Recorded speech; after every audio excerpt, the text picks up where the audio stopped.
So they haven't carried out the research of the cost of these restrictions. And there is a cost to these restrictions. There's no doubt about that. Peadar Tóibín, your party has been speaking a lot about how the government are not doing enough to address the lives that will be cost by the lockdown through things like missed cancer screenings and all the rest of it, the economic damage and so on. I'm wondering if you could speak a little bit about that. Yeah, so we believe that there is an illness and we need to do our best to keep the illness down by just doing the simple things. But we do believe that the restrictions are excessive. Ireland is an outlier in European terms with regards to restrictions. There's virtually no other country with as severe restrictions as we have in Ireland, and it's an incredible thing to say. And my worry on this is that the government haven't done this on the basis of evidence. So they haven't carried out the research of the cost of these restrictions. And there is a cost to these restrictions. There's no doubt about that.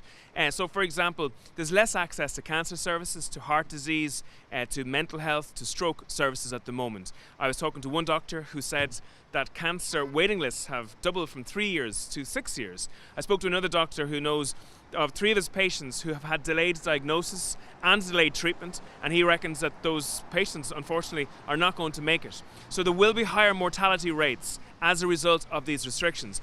And that doesn't even take into consideration the effect it's having on society. For these restrictions are pushing hundreds of thousands of people into poverty. And poverty, it's known, creates death and ill health in the future. We know that there's at least 200,000 women currently who haven't had their screening. They're in a backlog, they're on a waiting list for screening, which is an incredible situation. And even with the government winter plan, they're only going to do 95% of the investment that they did last year, which means they're not going to get near this waiting list that they've created. So there will be irregular cells, there will be precancerous cells, and there will be cancerous cells that will be missed and go on to actually become dangerous, life-threatening cancers. In the Dáil over the last 24 hours, we've been talking about the government adding in the idea of penalties and fines at the moment. We have the great civil libertarian Stephen Donnelly imposing fines now for people who are playing golf, for people who are trying to get maybe a sneaky mass, for people who are going to go for a swim in a gym. Stephen Donnelly wants the state to come down with a heavy hand and start to fine these people. It's absolutely ridiculous. What Stephen Donnelly and the government have done is they have put the front line of this battle on the shoulders of the Irish people. In other countries, what they've done is they've created the ICU capacity to make sure that they're able to deal with the extra hospital needs. They've also invested in tracing and tracking. It's amazing. I was speaking to the HSE yesterday. They told me that there's less than 500 tracers currently employed.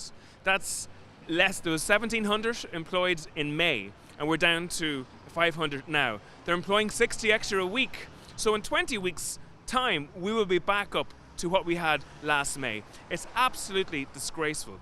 So what we're calling for the government is do logical, balanced guidelines. Ease the restrictions on the people.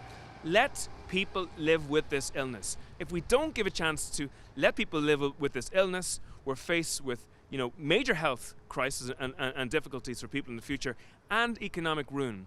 What's the government exit plan? They have none. They have no strategy beyond 6 weeks. They have a COVID yo-yo strategy, and it has to change. So you've said that other European countries, they are trying to expand their ICU capacity and so on to deal with a surge in COVID cases.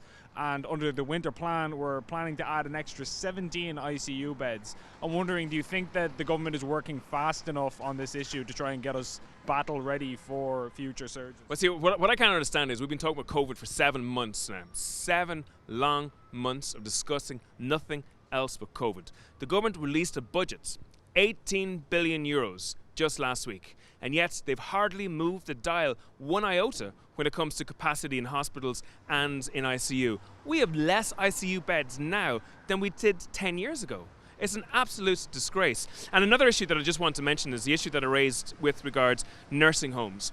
So, people living in nursing homes are the most vulnerable, but yet under this government, they are the most exposed. Think about that. The oceans of rhetoric around COVID, and yet we're not protecting the people that we need to protect. So yesterday, 26 residents out of 28 in Ahaskra in Galway tested positive with COVID. These are the people most at risk of fatalities with regards this illness. And what has the government done? The government has sought to wash its hands. When the nursing home demanded more help, the HSE says, go get agency workers. When the nursing home says we can't get agency workers, nobody was sent. No boots on the ground were sent. 2 staff members were tasked with the job of providing for all of those residents for 72 hours. That's absolutely unforgivable. But Fine Gael are saying, well, this is a private business. These are private nursing homes. These are our citizens. This government has the responsibility for these citizens, and they're letting them down. They're washing their hands. They're saying it's none of their business. It's time for this government to go.